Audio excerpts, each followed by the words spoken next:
Hi, everyone.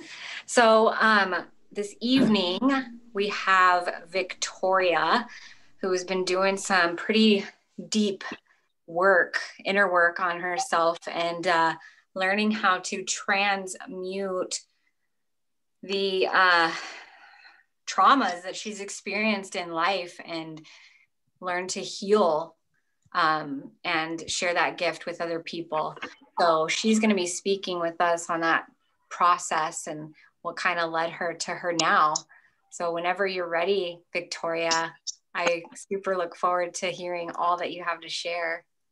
Awesome. Thank you. Thank you for everyone having me tonight. I'm very honored to be here with you all in this group. It seems like everyone's pretty open and authentic, so I love it. Let's see.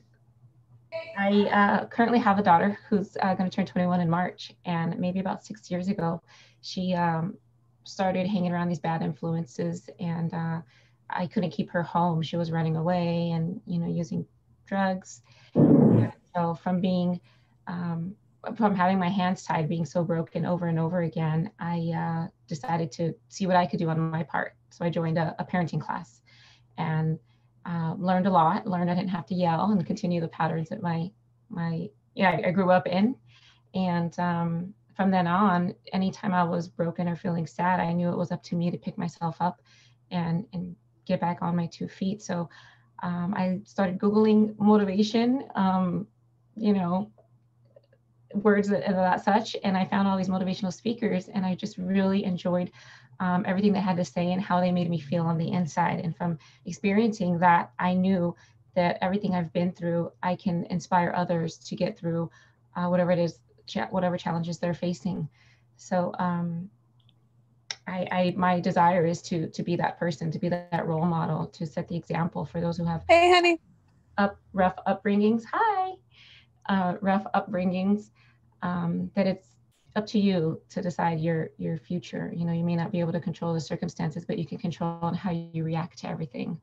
So I'm still on this journey with, my daughter is still on her journey as I continue on my journey, and I'm just working on me to be the better me every day so that, I can take on anything. I can be that support when she's ready to come home and work on things. I'm getting all of these downloads, these gifts, these skills. I'm also an NLP master practitioner, and of course I went down that path with wanting to find all the answers as to why I was so sad, why there's so many issues and challenges within the dynamics of family and relationships.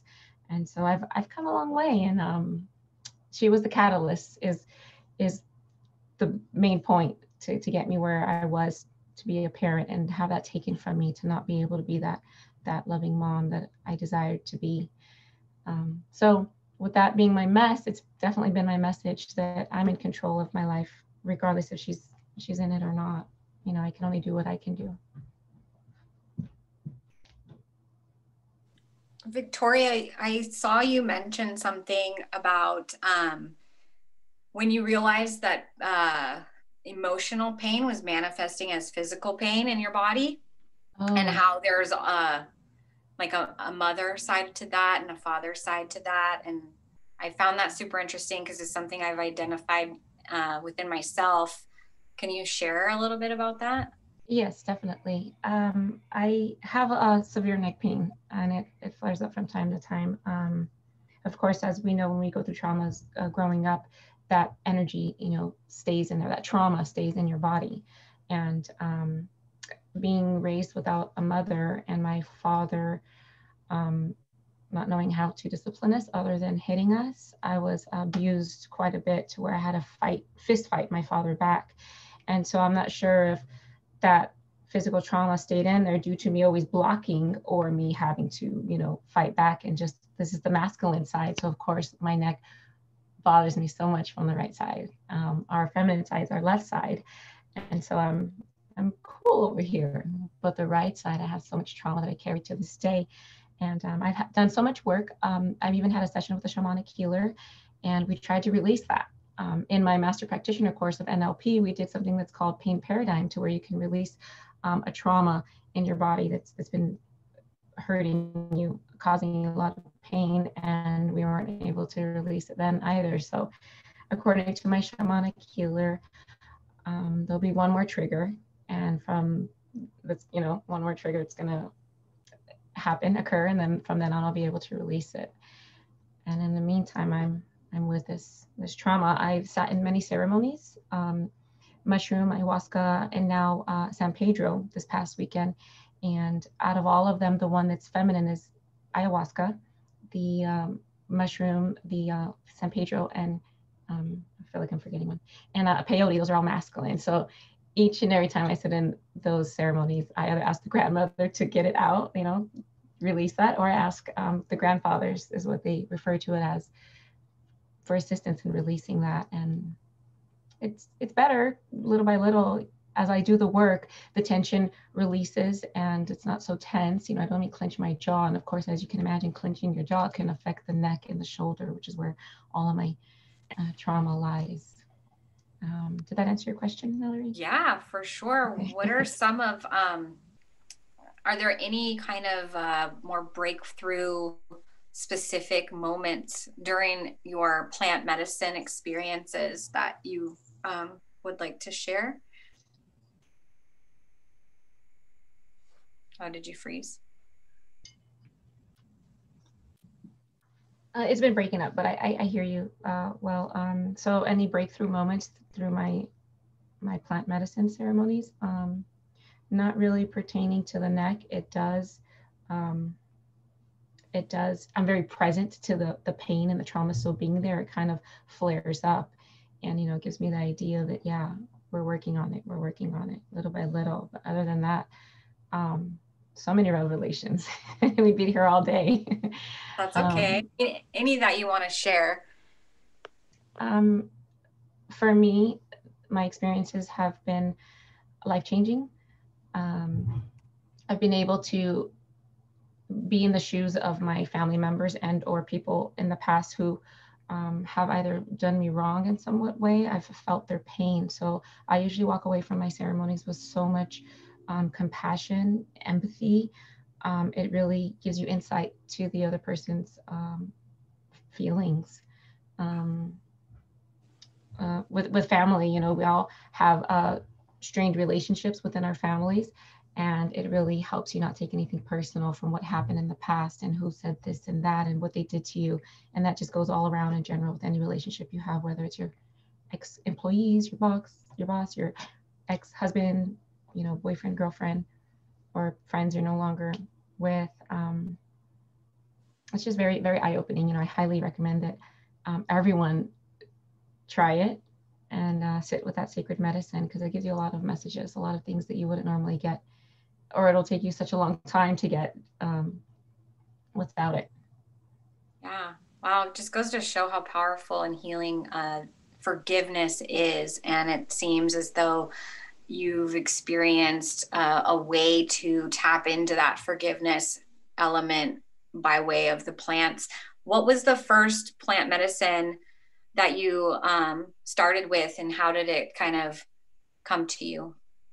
It was ayahuasca, and it came to me through my coach. She's very spiritual and has sat in many ceremonies for quite some time now, and she knew of one, and she referred us, gave the information, released it to the group, gave us information on it. And each time I met with her, you know, it was brought up as to how powerful it is. And so sure enough, you know, my first time sitting with ayahuasca was phenomenal. Absolutely phenomenal. Wow. So how many times have you done ayahuasca or participated in ayahuasca ceremony? Ayahuasca 4 times, and after this month, next weekend, I sit another 2 times. So I'll be a 6-time sitter after this month. Wow. How is there like a recommendation of times, or it just kind of depends? It depends on you. I mean, it does cost money, and it's up to you how many times you want to go through it, and if you're willing to do that work, because it takes a lot. It's a lot of courage to go into that type of work and to see things and feel things that you have maybe been rejecting, blocking. You know, stuff comes up that you need to see. The grandmother chooses what you need to see at that point in time in your life. Yeah. I wanted to ask you how you got into coaching yourself, because I find it so fascinating how many people who want to spread and share healing have been through some pretty intense things. So what led you to that moment of, okay, I want to take what I've been through and share that and help others who might be experiencing something similar? Yeah, it was maybe 2 years ago when I started again listening to all these motivational speakers and them sharing their stories, being very vulnerable. I've always been an open book for the most part, and at all my jobs, I've been able to speak to the employees. I have an HR and payroll background, so I've dealt with many of the employees firsthand, one-on-one, and I always ask them more in-depth questions as opposed to just surface level. How are you doing? Whatever. I'll ask, oh, how's your wife? How are your kids? And I've always been very inviting to where they'll share that information. And so I saw that gift long before I even realized I was going to be a coach. I knew I wanted to help people. I just didn't know in what capacity. And when I finally walked away from my corporate job last year, I said, I don't know what I'm going to do, but I'm going to figure it out. And I came across some NLP trainings and I signed up. And the reason for that was to get answers for me, for my relationships within my family, to fix my family, to fix, all those dynamics. And from there, I was like, wow, I have the tools to help others, not just to be there for them and to give them my love and comfort them and whatnot. But I actually have these tools. I can work with the unconscious mind and the conscious mind to help them release all those negative emotions, get past traumas, have these breakthroughs. So from then on, I just keep learning and growing and leading the path on healing. Wow, that's beautiful. Can you explain a little bit to the room what NLP really is and how specifically you apply that with your clients? Yes, NLP is Neuro-Linguistic Programming, neuro being the brain, linguistic, the way we speak language, and programming, the way we are, our patterns, our behaviors, our emotions, some things that we're not aware of. And if I were to describe it in a nutshell, it's pretty much awareness, how you speak, how you think, how you react, whether you react quickly or not, just really being aware of every single thing at almost every single given moment. So that's the first step when clients sign up with me, is the awareness, how they self-talk, that inner dialogue. It's very important. If they're wanting to achieve different goals, they need to change your language, change your life. And so that's how we start off. And then of course you get into deeper conversations to where you learn more about them and you kind of figure out, you diagnose, okay, they need to remove negative emotions, or they need parts integration. And it's kind of like being a doctor. Yes, I'll prescribe them this and prescribe them that. It's kind of like what we go through. And of course, having that support on a weekly basis is where you'll see magnificent results, because they have someone who can keep them accountable. And not only that, they could check in with and question. I don't only give the option for my clients to meet with me every week, but it's they can access me through like Voxer. And if something's coming up, they can message me and let me know, and then I'll respond to them when I can, just so they know that I'm there holding their hand every step of the way, because it's not easy. Yeah, and energetically, I'm sure that takes a toll on you as well. How do you protect your own energy during those times? Because I know that's high demand, being somewhat responsible for someone else's process in some capacity, right? And you're already working through things yourself. So how do you protect your own energy? Meditation, staying grounded on a daily basis. Self-care, definitely. If you're not taking care of you can't take care of anyone else. You can't hold space for anyone if you don't have that space within yourself. So I'm going to say self-care, definitely. So how often do you meditate in a day, would you say? I mean, we can meditate on all different ways, but that you take the time to sit separately from everything else and do traditional type of meditation. How often do you do that? What does that look like to you? I usually like to do it in the evening. And if I'm needing to do it like midday, I'll take the time to do it midday. It's phenomenal when I'm able to do it both morning and evening. Yet I haven't really had that happen consistently enough to say that I do it both morning and evening. It's a goal of mine. I can tell that you are in the line of work that you are just by the way that you implement it in your own speech. which is because I can see it like shift where it's about to go here and then you change it. And I love that so much. It's something that I personally have been working on a lot this past year. And I didn't even know that there was a certification program for it. So I'm highly intrigued. I'll have to talk to you more about that later. But so you said ayahuasca has been four or six? 4, and it'll be 6 after next weekend. About to be 6. Now with the peyote, what was that like? What was the peyote medicine like for you? So San Pedro is a cousin of peyote, so it's within the peyote family. I haven't done peyote by itself yet. Okay. And San Pedro was very, very internal, like to yourself, very grounded and just very observant, as you are with the other plant medicines. Yet this one didn't really take me on any deep journeys to where I met other souls and or felt the pain of other souls. It was more so just very observant, very calm and collected, just at a super fun level, but a very calm and tamed level. It was really interesting. And that was my first time sitting in a San Pedro ceremony. Another name for it is Wachuma. So the Wachuma ceremony was this past Saturday. Oh, that's right, because we met up right after that ceremony. What about the mushroom experience? What was that like? The mushroom experience is pretty intense. I think it's a great baby step to ayahuasca. Yet there are times to where I swear it's ayahuasca that I took that type of medicine, because the journeys sometimes are very intense, very deep. That one as well just helps you connect with others' pain that they carry. You walk away again with compassion and just empathy and so much love in your heart.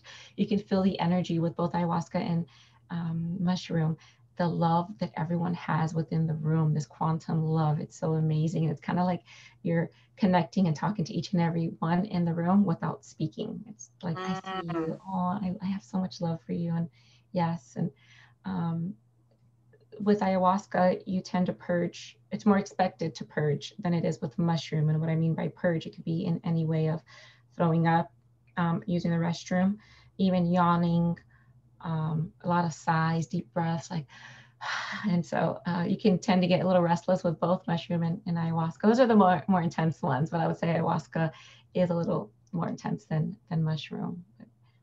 Great journeys for sure. What is some advice that you would give to anyone who is just starting to really explore their internal world? Wow. Have patience and just love yourself. Yeah. Anything you do intentionally for the good, for you, for your own benefit. If it serves you, do it. If it doesn't, don't. And just, be mindful everything you do. Live with intention. Beautiful. I kind of want to just open it up to questions. If anyone in the room has questions for Victoria, something that, maybe you were thinking of during the speech, or something that you're going through that you might want to share that maybe she'll have some insight on, feel free to unmute yourself and speak up.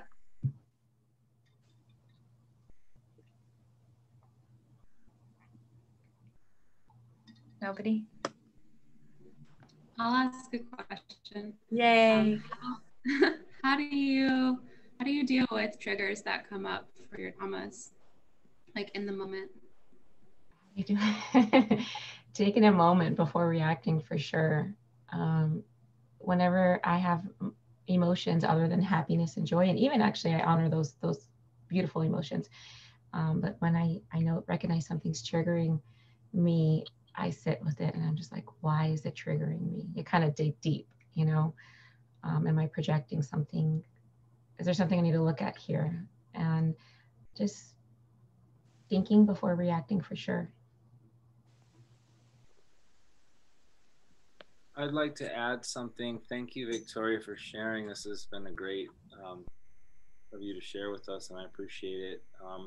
I found that meditation, like you said, is very important, because I've studied the the work of Dr. Daniel Siegel. I don't know if you're familiar with him, and he talks a lot about meditation and how it actually has a physical impact on our prefrontal lobe of our brain, how that middle prefrontal lobe becomes more plasticity, has more plasticity in it, and that's what gives us that, you know, ability to take pause when we feel triggered, instead of just going from that automatic programming in our, you know, subconscious mind that's been running the show for so long and been conditioned since before we were even cognizant of it.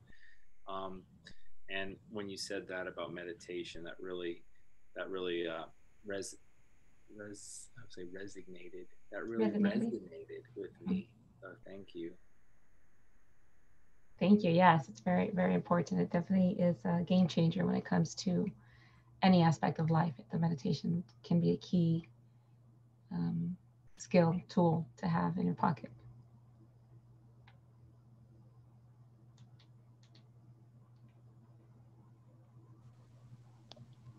Anyone else have anything that they want to share or add? Yeah, I have something. Thanks, Victoria, for sharing all that you did. I really appreciate it. Just wondering too, with meditation, do you, like, if you're triggered in a moment, like Bex just brought up, or somebody brought up, and then how to handle that in the moment. Sometimes I would imagine you can't always be in a position to just sit and meditate.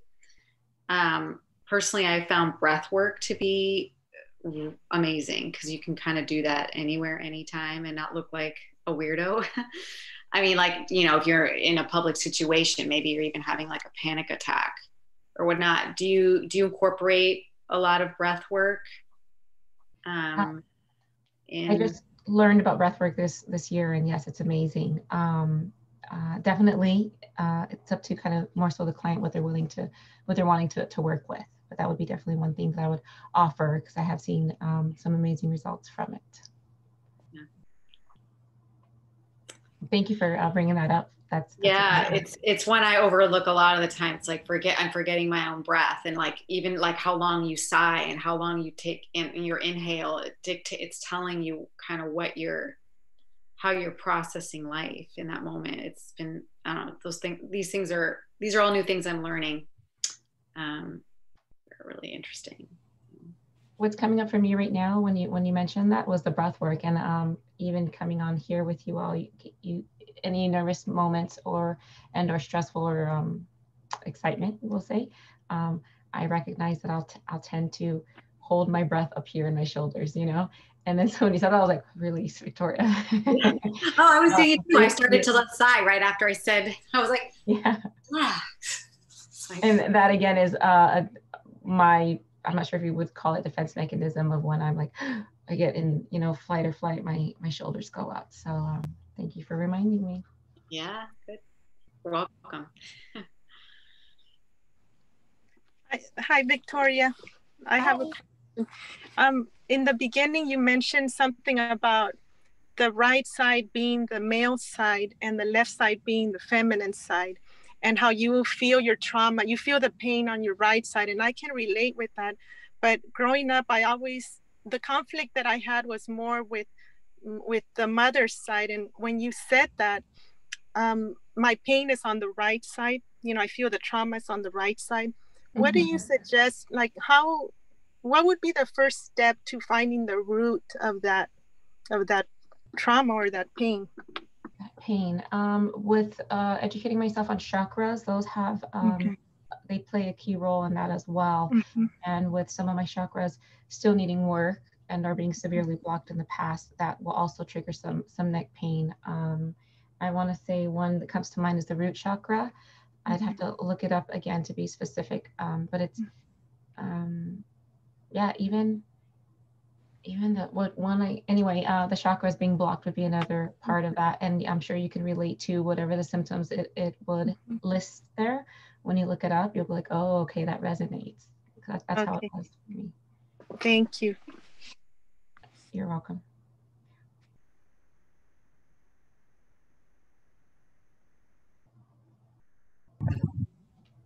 I want to add to that, Veronica. When we did that exercise pain paradigm in our master practitioner course, there was the exercise asked about that pain and where you feel it and what emotions come up. So it would be a good exercise to kind of just be aware of when you're feeling that pain, what are you feeling and what number on the scale, like 1 to 10 it is. And then when you like kind of repeat the word, like say you're in a fearful state, you might say fear or, you know, sad, hurt, any type of those words, it might make it flare. And actually mine's kind of flaring right now as we say that. That's how the pain paradigm kind of breaks through those emotions. As I mentioned, mine wasn't able to break through just yet, but be aware, if I can offer you that, invite you to be aware of what emotions you're feeling when it flares up or what you're thinking, anything like that. Okay, I appreciate that. Thank you. Yes. We have a Victoria, it's Andrew. Oh, go ahead. Oh, there was a question in the chat on if you have any thoughts on EFT. EFT.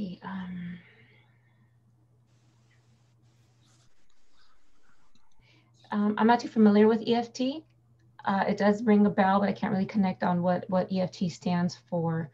I'm not sure if that's the tapping or the visual. There's a few different, I'm not educated on it regardless of whichever one it is though. I'm not. I put the question in there. Thank you. It's the emotional freedom technique, which is the tapping. Yes, you're right. You know, the points, you know, your center of your forehead, the around the eyes, the neck, the chest. And I've done some work with it. And I'm just curious if you'd experienced anything with that or anyone else has, because it's something that I've been looking into recently, but I don't have much knowledge about. I've experienced tapping before and it was very powerful, but I don't have a lot of knowledge on it, Angelo.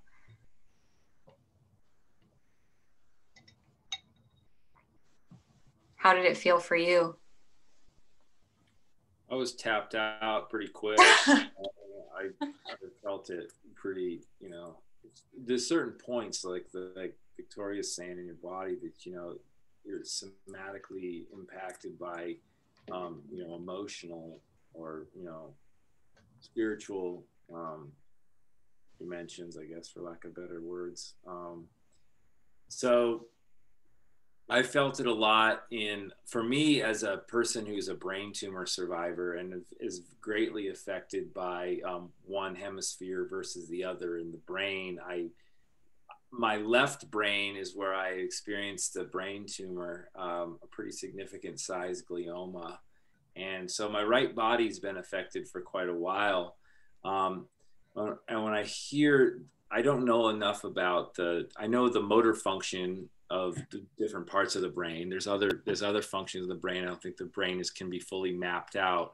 But what I've known is that when you speak about the left side versus the right side, masculine versus feminine, when it goes from the brain to the body, it crosses over at a point. I'm assuming at the brain stem.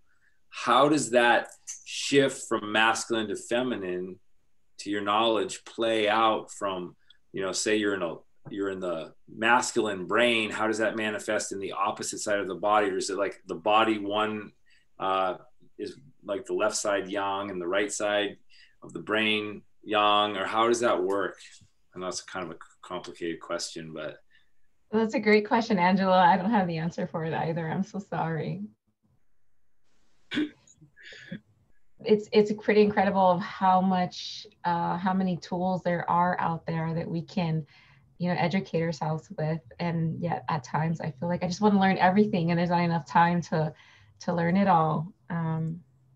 So it's amazing. I'm curious about that as well. If you do get the answer, I'd love to hear it. I might have a little bit of insight. You're breaking up, Andrew. We can't hear you, brother.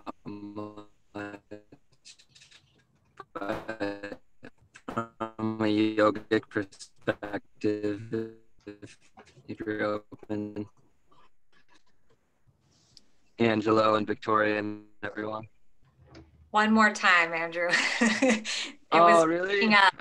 It was breaking up, and then all of a sudden, better? Yeah, Is this good? No? it's good. If this doesn't work, really? Yeah, you're good. Okay, this is working. Okay, cool. I'm in like a kind of far out in the hills of the mountains, so we'll see if this works. So from a yogic perspective, is this good? Can you hear me? No? I can hear you, but you were echoing for a minute. I think you're good now. From a Weird. yogic perspective. Yeah, I was talking about the left and the right hemisphere and how it crosses over. It said that right here at the Ajna center, which is probably also in the center of the brain. But there's this, the concept is that there's two nerve channels on the right and the left side, crossing over here, and they actually do a weave through. So it's like they cross over at the various plexuses. As far as I know, it's not like strictly left and strictly right side. They kind of intertwine and like cross over. But I'm also really curious about this stuff. I don't know much. But anyways. Thank you, Andrew. Hope you guys go. Yeah, thank you. Can I touch on that a little bit? Okay. Yeah, so that's very cool, very fascinating. And it's crazy how our minds work, or the brains are hardwired, but that hemisphere of our brain controls the right side of our body and vice versa. And same thing with our eyes, our optical nerves. Your left eye that looks outward on the world.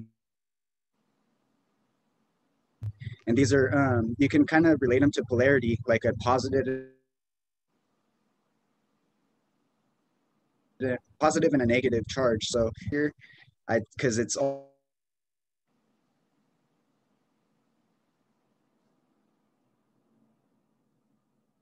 union, it's one. It's your brain. You have the kind of like the bridge, and that's the meeting of the minds. So that's like where like so that's where we make sense of things seemingly. But yeah, I'm learning about the brain and all the working that's going on in there. Caught most of that, Michael, but you've got a little bit of choppy chop going on over there too. I have something to share with Victoria. I don't know if was Michael done? All right, no worries. Yeah, my internet. I wasn't sure it was breaking up still. Michael, did you still have stuff to share? I don't want to cut you off. No, I'm done. Okay, I thought it might be breaking up. So Victoria, I totally related with what you were saying about your daughter. You know, I had my daughter very young, and you know, we kind of grew up together in a sense. I was learning as I went, and it was always a struggle for me to identify as the mother figure. Whereas, because very early on, we lived with my family until I got, you know, everything going on my own and was able to provide a home for just me and her. And, you know, it's that thing where I had a very overbearing father as well, and a very, very submissive mother. And there's, whether you want there to be or not, there's resentments, you know, the way she would handle things. I couldn't, like, you know, at a very young age, I remember not liking that she would, to me, she wasn't standing up for herself. And but to her, it was just, she was surviving. You know, my dad wasn't a tyrant or anything, but he had a pretty, you know, he was a hot-headed Spaniard. He had a very, you know, he had a 0 to 60 kind of temper, you know, was a very loving man. But unfortunately, I picked up a lot of his traits, maybe because I saw that as strength, and I saw that the other, being submissive and like just walking away from some, like an argument or something instead of, you know, like defending yourself, was weakness. And, you know, unfortunately, early on, I would handle things quite badly. I thought, you know, when I look back on it, I, you know, I don't have any regret because we're in a good place now. Which I honestly, this is my point. I wanted to ask you, I don't know, like what your personal, like dietary and things like that. But, you know, when I finally started to observe everything I was doing, you know, everything that I was putting in my body, you know, just even, I mean, not just so much like drinking and alcohol and stuff, like really things that we know that are bad, but, you know, just food and like overeating and emotionally eating and things like that.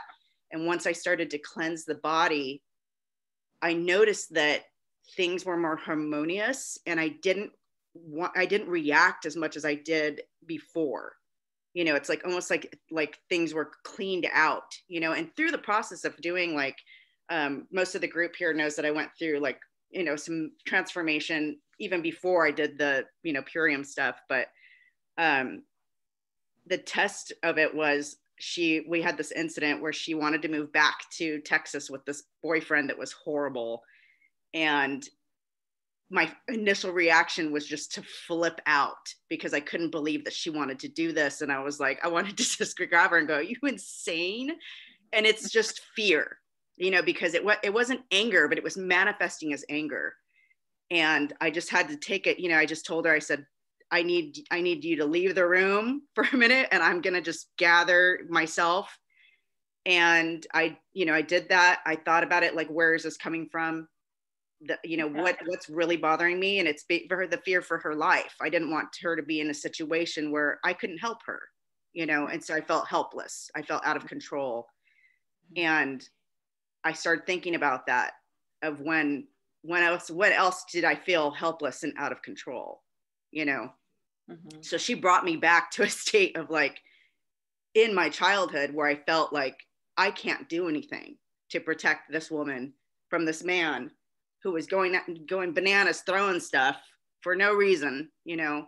And it was that thing where you just have a moment. It's like that weird, something just clicks and you're like, no, today this stops.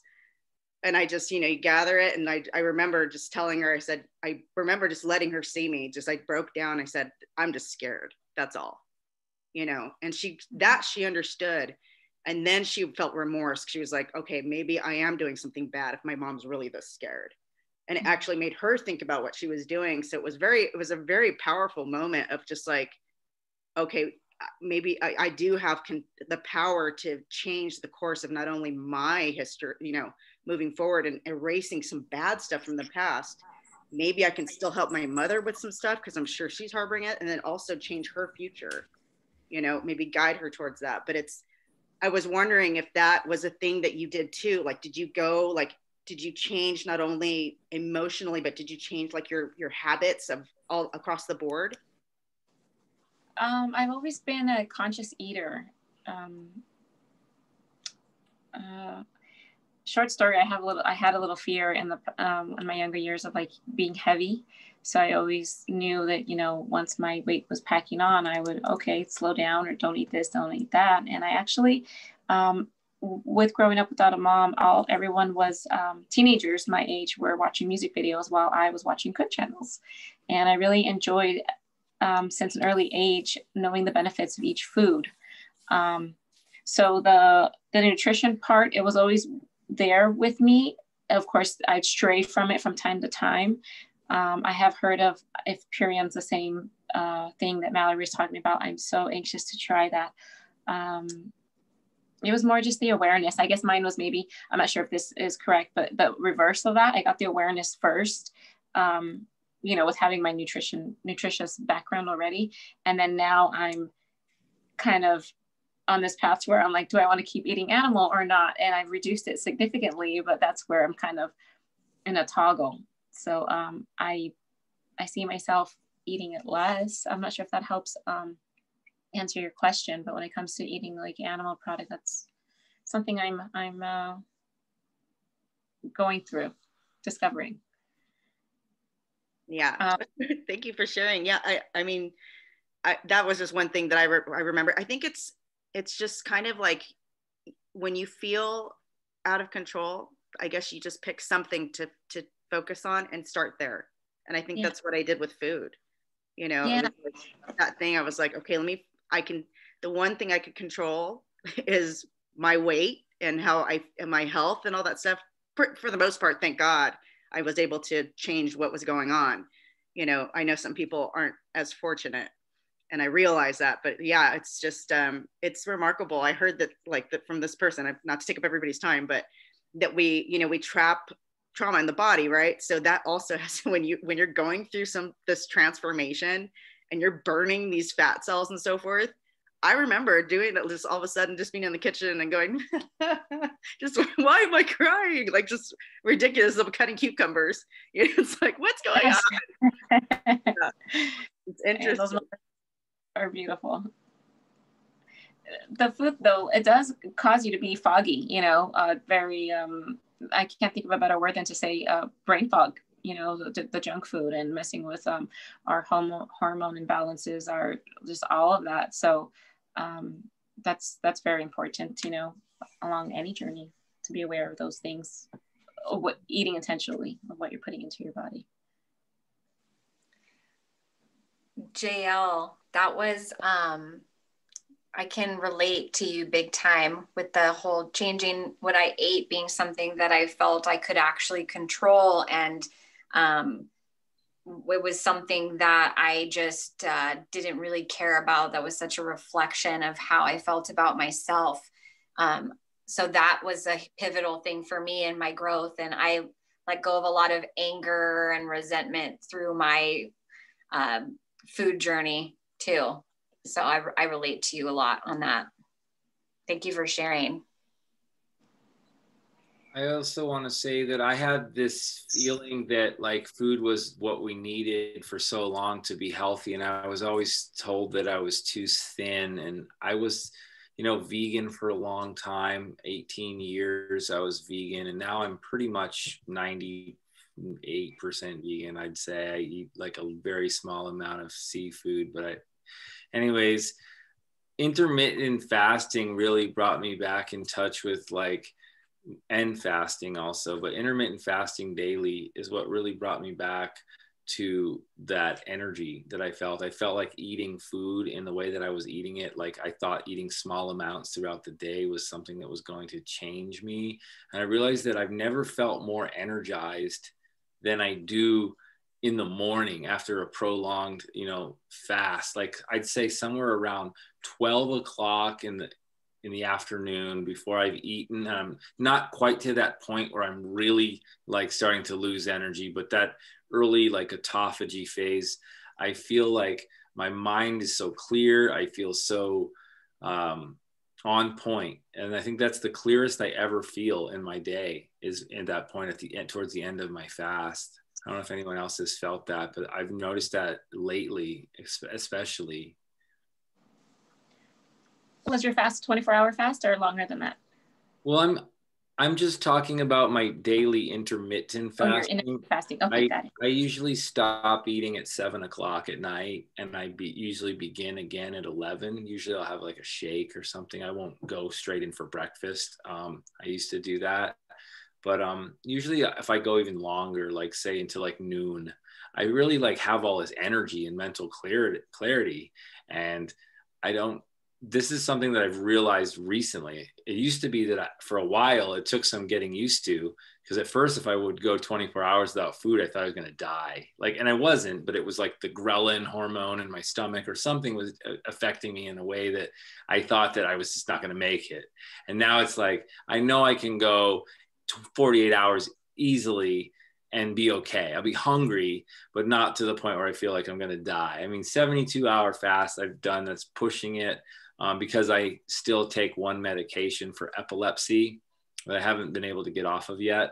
But when I hit that, like, I don't know however that is, 16 hour or something like that, I feel like amazing. It switches quickly though, like from feeling amazing to like, now I'm really hungry. But that little window, I'd say around 12 to 16 hours, I just feel so amazing and clear and most productive in the entire day. I don't know if anyone else has felt anything like that. Yeah, Angelo, I actually feel that a lot, because like same thing here. Like it's natural for me to intermittent fast. In fact, I didn't really even know that's what I would call it. I was just doing it because like when I wake up, I have all these yoga practices that I do, and I don't eat before I do yoga. So I'm usually not eating breakfast until like noon or maybe even 1 or 2 each day. And I constantly feel like my energy is just like really just like constant, like throughout my day, especially in the morning too, like lots of clarity, especially in doing like these yoga practices as well. There's a couple of exceptions though, I find sometimes when I'm doing like some breath work and then all of a sudden I'm processing some like emotions, because after a while it starts getting in there and bringing out stuff.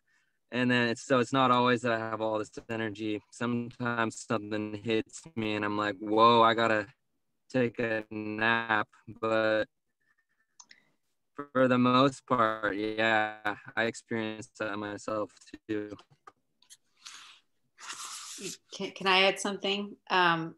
Angelo, I agree. Can you guys hear me? Yes. We can. Okay, sorry. Because it's like not green on my screen. So I'm like, I'm not on. I agree with you, Angelo, with the intermittent fasting. 16 hours is my sweet spot too. Anything past that, I feel crummy. But as a coach, I'm careful with women around how long they should fast, just for hormonal reasons. Men really can go significantly longer. So it's just something that I usually keep in mind. Especially if you've never fasted before, I usually have people start with 12, see how they feel, and then go to 14. They can get 16, great. But really the reason why I'm talking is because I wanted to jump into something Victoria mentioned around chakra work when she was talking to Veronica, and the whole topic around like how to feed your body so that you can heal.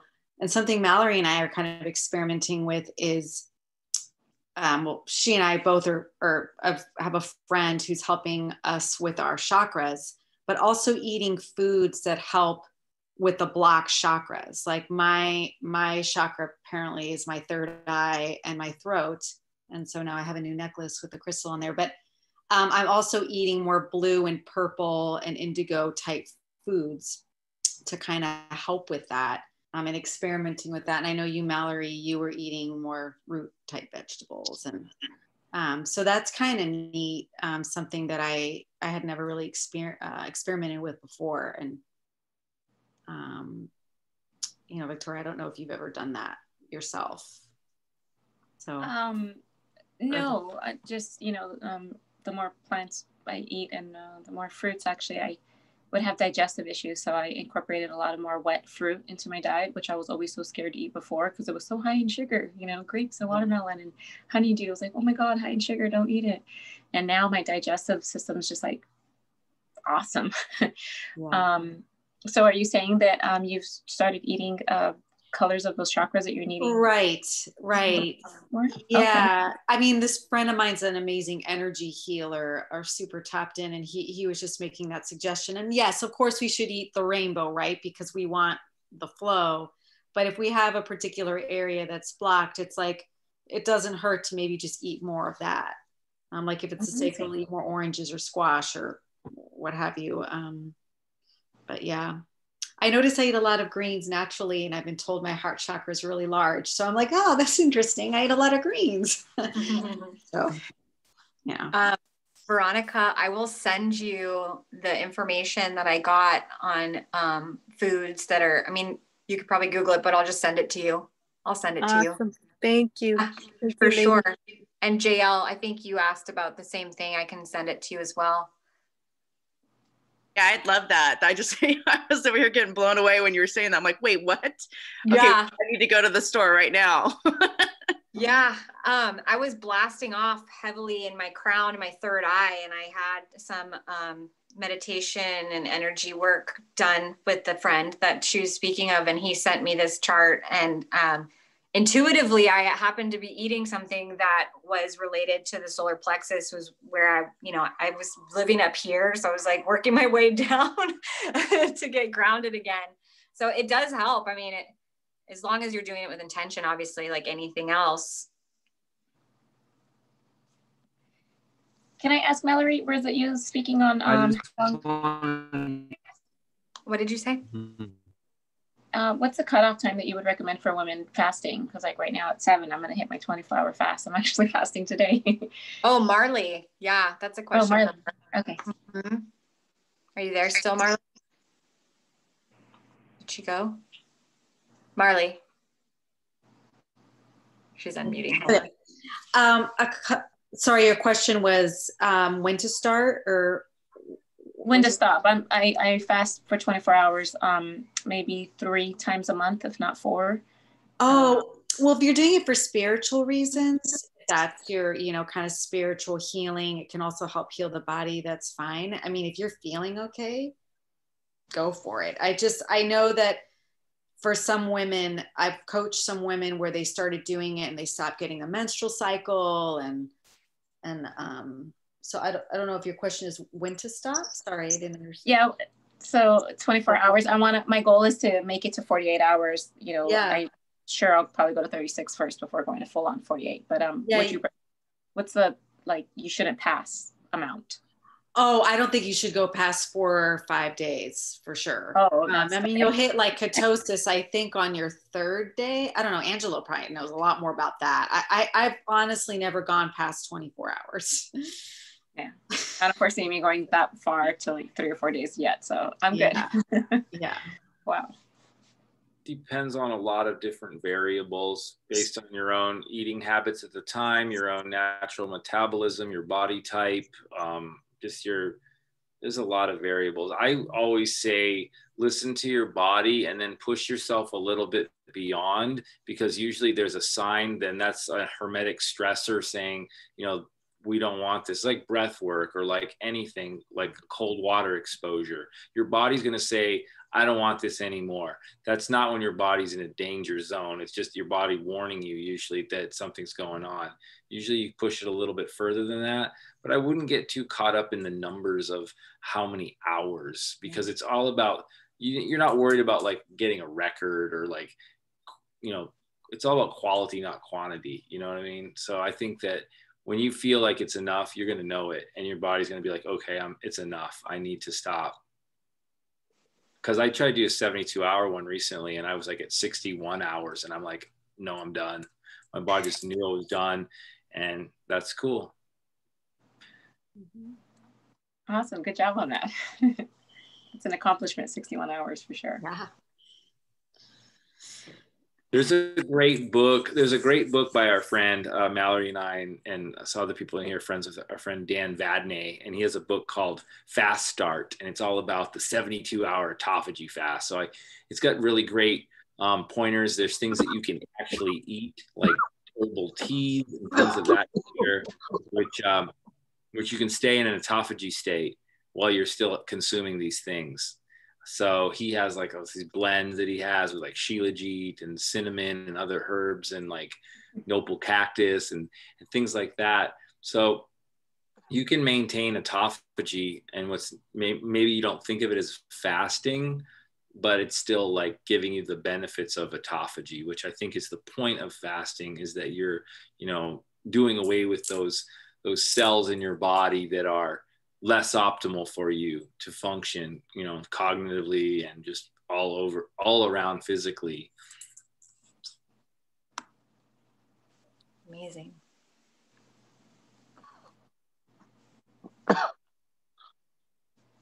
Thank you for that book suggestion.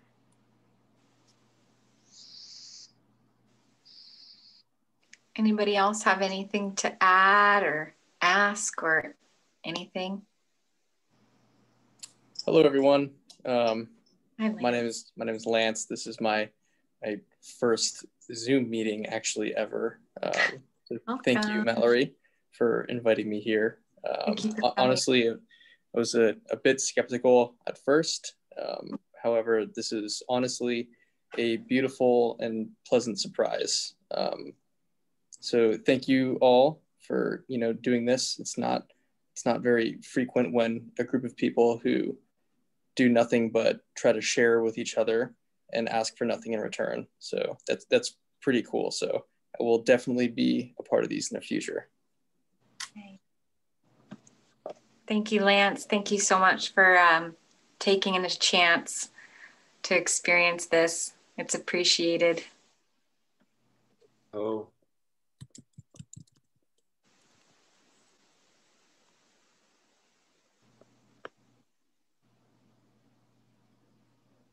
Got top of the hour right now.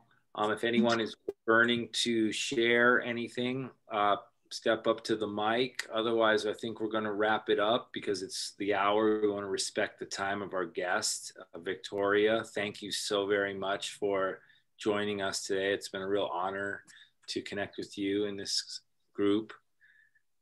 Thank you, Mallory, for co-hosting and helping always. You're a wonderful light in this group, and everyone else who's chimed in. So if anyone else wants to say anything or have any further questions, now's your chance. Any comments? All right. Cool.